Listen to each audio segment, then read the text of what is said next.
Hello everyone and welcome to the Andy Griffith Show Facts and Trivia. My name's Bob. I appreciate you being here. Before we get started, I ask you to please subscribe. Please share these out on your Facebook page. Thank you. I'm actually doing this on Saturday since I'll be going to Washington, D.C. on Monday and Tuesday, which would be your today. Watch me get us all confused. So keep me in your prayers because I'm not real comfortable in Washington, D.C., but it is what it is. Anyway, today's video is on something MeTV said. They believe that the caller seasons of the Andy Griffith Show are great. And here's why they think so.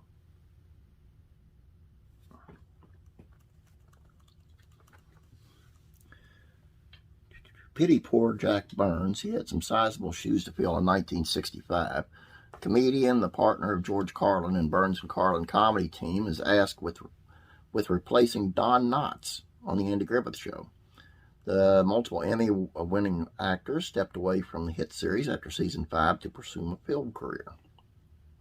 So Barney was no longer a regular character. Instead, audiences were left with Burns as the new deputy warden. That was not only a significant change for the Andy Griffith Show in season 6, the show went full color for the first time, splashing Mayberry across the screen with bright colors. The three-color seasons tend to be somewhat divisive with fans. Warren Ferguson shoulders much of the blame, but the character only appears in 11 episodes before mysteriously vanishing into the same wherever Chuck Cunningham went. Both Chuck Cunninghams. In some ways, season 6, 7, and 8 feel like a sequel series. The charm was still there, and new faces allowed writers to explore new facets of beloved characters. Andy, Opie, and Aunt Bee. Now, I'm going to give you the reasons why they think that the collar episodes were so great. Here we go. The collar seasons explore more of Mayberry and its other citizens. Most notably, we see a lot of Howard Sprague. He's a lovable sap, and he only appears in the collar episodes. The Mama's Boy of Mayberry essentially set the template for modern characters like Seymour Skinner on The Simpsons. The goof attempts stand-up comedy in a memorable storyline. Excuse me. Ron Howard's favorite episode is in collar. The Ball Game was based on a real-life experience of Ron Howard and his father. The story centers on Andy Taylor serving as an umpire for Opie's championship baseball game. Andy was reservations about serving as an umpire and showing favoritism, so he decides to play fair. However, the town turns against his own sheriff when he calls out his son at home plate, forcing the Mayberry Giants to lose. That had happened to me and my dad, Howard told Larry King in 2013. He called me out at home plate on a ball game, and that was on my birthday. I couldn't believe he called me out. Number 3, Jack Nicholson shows up. The legendary actor turns up in 2 episodes as 2 different men. He first plays the father in Opie Finds a Baby, and a year later to take the stand in court and Aunt Bee the juror. Road trips. We can see more of Mayberry in the color seasons, and we travel outside of Mayberry more often. They think it's fun to watch the characters in unfamiliar big city settings, especially when the Taylors headed to Hollywood, and the action shifts to Raleigh from time to time. And we get to see Barney's life outside of Mayberry. So don't worry, Barney appears frequently in the later seasons. In a visit to Barney Fife, we get to see his humble apartment in Raleigh with the view of a city hall between the 2 telephone poles. Andy's former partner displays his hometown pride with a Mayberry high pennant hanging above his bed, and he has a bit of an art lover, what with prints of famous paintings like the Laughing Cavalier and the Blue Boy pinned by the door. He's on a culture kick, he tells Andy.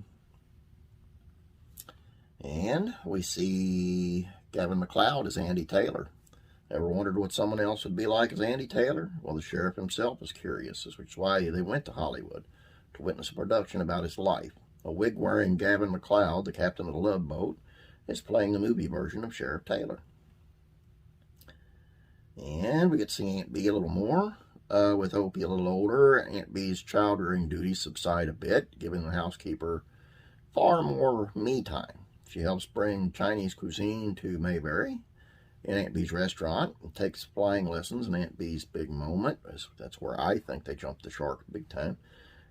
Gets a cooking show in the Mayberry Chef and goes on some hot dates. The highest rated episode in the series came in season 8 and was in color. This is a fact.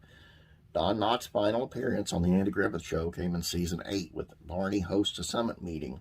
The episode involved the former deputy arranging a meeting of U.S. and USSR officials in the Taylor House and was based on the actual 1967 Summit Conference of American and Russian statement in Glasgow, New Jersey.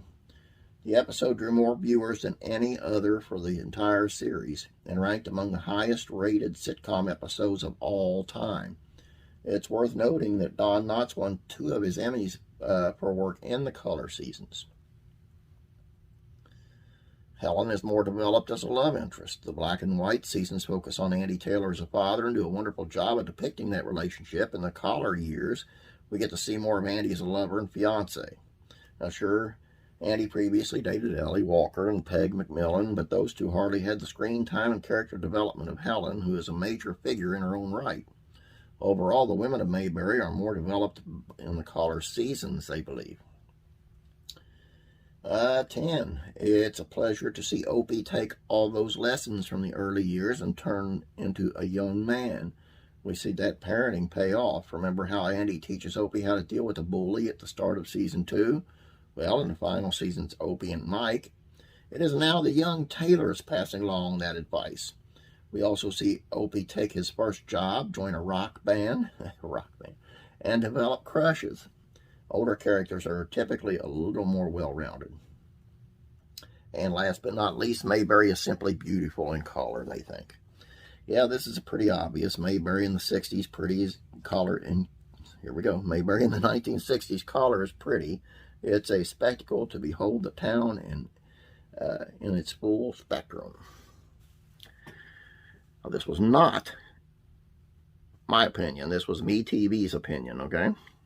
I do have to agree with a couple of them, especially, which I just found out by doing this, that the Barney Fife episode was the highest rated episode of the entire series. That blows my mind, especially since he had already made appearances in the color episodes before that. It's cool, right? Anyway, that's all I got, and I know I'm way over time, so I'll let you go and remind you that I will be back on Wednesday for the trivia and stuff on Facebook. I won't be posting that stuff Monday and Tuesday. I'll be too busy. So, but the videos will be there. And it's there today. Have a great day. God bless. I'll be praying for you.